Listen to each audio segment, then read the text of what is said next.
قد غير طباعه وانقلب، والحال يصبح مر في الوقت العفيف. حتى المروه والصدقه والصحاب صار يرجعه للمتاعب والحنين. بعض الصحابة أصبح معه مال قد غلب، يوقف مع الباطل في الطبع المشين. والصاحب البطة له راس السباب في المشاكل والمتاعب والعنين، وصحبته في المتاعب والحنوب، ولا وفاء عنده ولا رحمة ودين.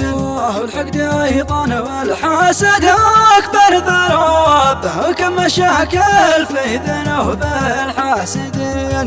وصحبة الأجياد ما فيها عتاب، والجد يتمسك بحبل المخلصين.